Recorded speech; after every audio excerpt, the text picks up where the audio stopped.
अस्सलाम वालेकुम व्यूअर्स, कैसे हैं आप सब। उम्मीद करती हूँ आप सब ठीक होंगे। तो जी जनाब, यहाँ पे आप देख सकते हैं आलू बैगन हम बना रहे हैं। और आलूओं के साथ बैगन के साथ आलूओं को भी देखें हमने काट लिया है। ये देखें, ये बैगन कटे हुए हैं और ये हैं आलू। तो आलूओं को भी जो है हमने साथ में ही काट लिया है, क्योंकि दोनों चीज़ें ऐसी हैं जो काली पड़ जाती हैं काटने के बाद। तो इसको हमने काट के भिगो दिया है। अब हम चलते हैं अपनी रेसिपी की तरफ। तो चलेंगे, बस यहाँ पर हम डालते हैं ऑयल थोड़ा सा हम ज़्यादा रखेंगे। हाफ टी स्पून हमने यहाँ लिया है ज़ीरा। तो ज़ीरा ऐड करते हैं। बिस्मिल्लाहिर्रहमानिर्रहीम। तो जी बस ये आप देख सकते हैं ज़ीरा जो है हमने यहाँ डाल दिया है। और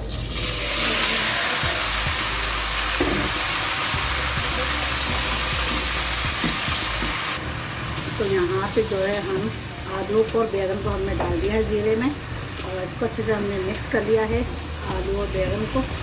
और अब हम यहाँ डालते हैं लहसुन अदरक का पेस्ट। देखिए, हम डाल रहे हैं लहसुन अदरक का पेस्ट। ये हमने डाल दिए यहाँ पे 2 चम्मच। चलें जिसको करते हैं मिक्स। तो जी बस यहाँ पे हमने अच्छी तरह लहसुन अदरक में इसको जो है अच्छे से हमने इसको भुनाई कर ली है। तो यहाँ पे हम ऐड कर रहे हैं ये 2 बड़े साइज़ के टमाटर, जिसको हमने कटिंग कर लिए थे। और यहाँ पे हमने लिए हरी मिर्चें, 6-7 हरी मिर्चें ली हैं हमने। अब हम स्पाइसेस ऐड करेंगे। तो यहाँ पे हमने ये लिया है कुटी हुई लाल मिर्च, हमने हाफ टी स्पून। और हाफ टी स्पून हमने यहाँ लिया है नमक भी हमने ऐड कर दिया है। और 1/4 टीस्पून हमने यहाँ लिया है हल्दी पाउडर, तो ये हल्दी भी ऐड कर दी। और हाफ टी स्पून हमने यहाँ लिया है कश्मीरी लाल मिर्च। तो जी बस अब सारे स्पाइसेस को हम करते हैं अच्छे से मिक्स। इसे हमने जो है चलाना है और अच्छी तरह हमें इसको भूनना है, क्योंकि अभी ये हैं कच्चे, तो इससे जो है अच्छी सी भुनाई हो जाएगी। तो यहाँ पे 2 से 3 मिनट तक अच्छी तरह हम तेज़ आंच पे इसको भूनेंगे। चलें बस यहाँ पे 2 मिनट हो गए इसको हमें भूनते हुए। अब इसको हम यहाँ कर देते हैं कवर। अब हम मिलेंगे आपसे 10 मिनट बाद, और हल्की आंच हम कर देंगे, हल्की आंच पे ही पकेगा। चलें बस चेक करते हैं सालन जो है कहाँ तक पहुँचा है।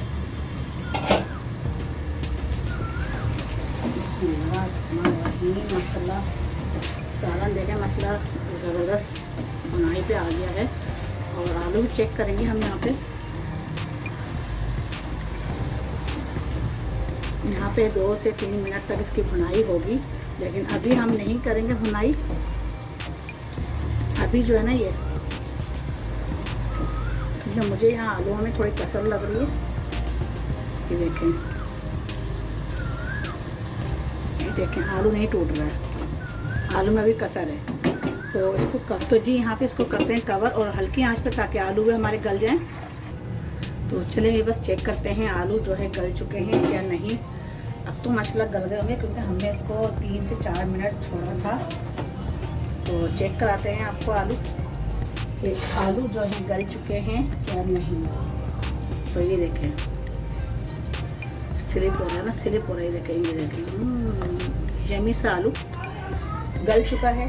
तो यहाँ पे तेज़ आंच करके थोड़ी सी हम इसकी कर लेते हैं अच्छी से भुनाई, ताकि ये जो कसर है इसमें जो पानी है थोड़ा बहुत वो ड्राई हो जाए। और पानी हमें बिल्कुल भी नहीं चाहिए। 2 से 3 मिनट हम इसकी भुनाई करेंगे। और अगर ऑयल इसका ऊपर आगे भुनाई करते हुए तो समझ लें इसकी भुनाई जो है अच्छे से हो चुकी है। तो आहिस्ता आहिस्ता ऑयल ऊपर आना शुरू हो गया है।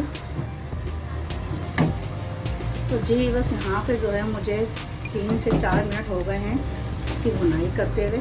तो ये आप देख सकते हैं। और ऑयल देखें यहाँ साइडों से ऊपर आना शुरू हो गया है। ये ऑयल आ चुका है। तो ऑयल ऊपर आ चुका है और माशाल्लाह खुशबू भी बहुत अच्छी आ रही है। तो चूल्हे को अब हम करते हैं बंद, और सालन को भी हम ढकते हैं। और अब हम करते हैं डिश आउट। तो जी ये बस ये आप देख सकते हैं माशाल्लाह मज़ेदार सा, देखें ये आलू बैगन का सालन बनके तैयार हो गया है। और बहुत ही यमी सा, बहुत ही मज़ेदार सा बना है। तो जब भी आप आलू बैगन खाएं तो उसके ऊपर पुदीना जो है काट के या फिर साबुत ही उसके पत्ते तोड़ के वो उसके ऊपर डाल के जब खाएंगे ना, तो उसका टेस्ट ही आपको अलग आएगा। तो पुदीने के साथ आप ये आलू बैगन खाएं और चावल के साथ खाएं। सफ़ेद वाइट चावल जो होते हैं भगारे हुए, तो भगारे हुए चावल के साथ खाएं, चपाती के साथ खाएं। तो बहुत ही मज़ेदार सी डिश है ये। और कुछ लोग हैं जो बहुत शौक़ से खाते हैं, कुछ लोग हैं जो नहीं खाते हैं। तो इसके जो है कुछ फ़ायदे भी हैं और इसके नुकसान भी हैं। तो इसके फ़ायदे मैं आपको बताती चलूँ। फ़ायदे इसके ये हैं कि ये जो है दिमाग को जो है थोड़ा गर्म रखता है और मतलब अंदर के जो आपके जो एनर्जी लेवल्स है वो आपके यानी कि बेहतरीन रखता है, अच्छा लगता है। और इसके नुकसानात ये हैं इसके बैगन के कि आप जब बैगन खाते हैं तो जिनको बवासीर है तो उनके लिए बहुत प्रॉब्लम कर जाता है ये, क्योंकि उनको फिर ब्लीडिंग होना शुरू हो जाती है। तो इतने गर्म होते हैं ये, तो इस बात से आप सोच सकते हैं। तो जी जनाब, आज की रेसिपी आपको कैसी लगी मुझे कमेंट्स करके लाजिम बताइएगा। और चैनल को अगर सब्सक्राइब नहीं किया तो सब्सक्राइब भी कर लें, और अगर लाइक नहीं किया है तो लाइक भी कर लें। और अगर आप मेरे चैनल पर नए हैं तो पहले सब्सक्राइब कर लें, फिर बेल आइकन के बटन को क्लिक कर लें। तो चलें जी, फिर मिलते हैं अगली रेसिपी के साथ। दिन आपको दें इजाज़त। अल्लाह हाफिज़।